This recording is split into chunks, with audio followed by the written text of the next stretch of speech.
দেখা গেল যে কারো খুব ওজন বাড়ছে অথবা কারো খুব ওজন কমে যাচ্ছে হঠাৎ করে, অথবা দেখা গেল আপনার হাত পা কাঁপছে বিভিন্ন সময়, আপনি অল্পেতেই অতিরিক্ত টেনশন করছেন, রাতে ঘুম আসছে না, অথবা উল্টোটা হচ্ছে সারাক্ষণ ঘুম ঘুম পাচ্ছে, সারাক্ষণ ঝিমুনি আসছে, যে কোনোটা হতে পারে। তো এগুলো আমরা অনেক সময় অ্যাভয়েড করি এই লক্ষণগুলো, কিন্তু এই লক্ষণগুলো কিন্তু থাইরয়েডের রোগের লক্ষণ হতে পারে।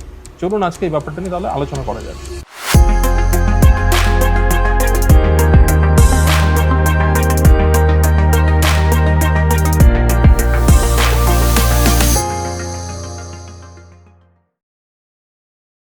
নমস্কার, আমি ডক্টর তীর্থঙ্কর সরকার বলছি, consultant physician and diabetologist, Vivacity multi speciality hospital থেকে বলছি।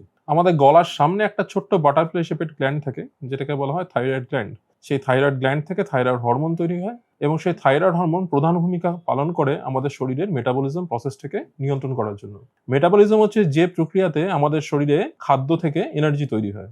যদি থাইরয়েড হরমোন বেড়ে যায় তাহলে সেটা হাইপারথাইরয়েডিজম, আর যদি থাইরয়েড হরমোন কমে যায় সেটা হচ্ছে হাইপোথাইরয়েডিজম। হাইপারথাইরয়েডিজমের ক্ষেত্রে রোগীর হঠাৎ করে ওজন কমতে শুরু করতে পারে, হাত পা কাঁপতে শুরু করতে পারে, বুক ধড়ফড় করতে পারে, অকারণে অতিরিক্ত টেনশন হতে পারে, অথবা তার ঘন ঘন পেট খারাপের মতো সমস্যাও কিন্তু হতে পারে, যেগুলো আমরা অনেক ক্ষেত্রেই অ্যাভয়েড করি। আবার এরকমও হতে পারে যে আপনার হঠাৎ করে প্রচুর ওজন বাড়ছে, যেটা হাইপোথাইরয়েডিজমের ক্ষেত্রে হতে পারে।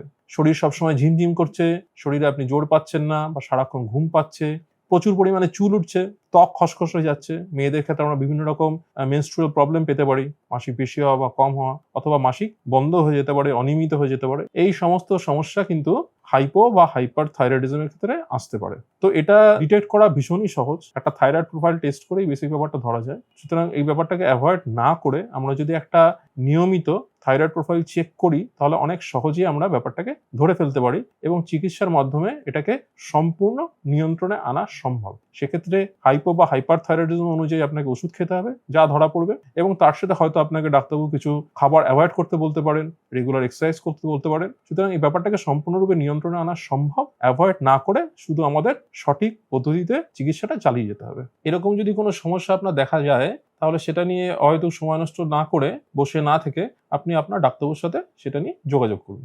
আজকের এই ভিডিও নিয়ে অথবা এরকম যে কোনো হেলথ রিলেটেড টপিক নিয়ে যদি আপনাদের কোনো জিজ্ঞাসা থাকে, তাহলে আমাদের ভিডিও ডেসক্রিপশন বক্সে যান, সেখানে দেখবেন একটা লিঙ্ক আছে। সেই লিঙ্কে ক্লিক করে আপনারা আপনাদের কোশ্চেনটা ওখানে লিখতে পারেন। সেক্ষেত্রে আমাদের হসপিটালে যে মেডিকেল টিম আছে তারা আপনাদের সেই প্রশ্নের জবাব যথাযথভাবে দিয়ে দেবে।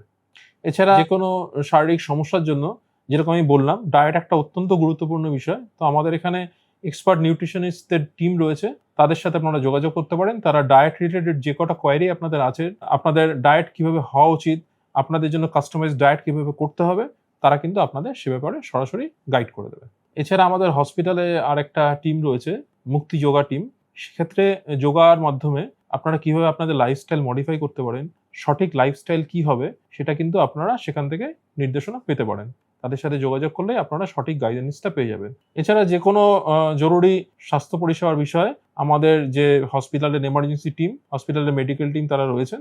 আপনারা যে কোনো সমস্যার জন্য 24/7 আমাদের হসপিটালের এমার্জেন্সিতে এসে যোগাযোগ করতে পারেন, আপনাদের সমস্যা নিয়ে আসতে পারেন। সেক্ষেত্রে আপনারা সঠিক চিকিৎসাটা পাবেন। সবাইকে ধন্যবাদ, ভালো থাকবেন, সুস্থ থাকুন।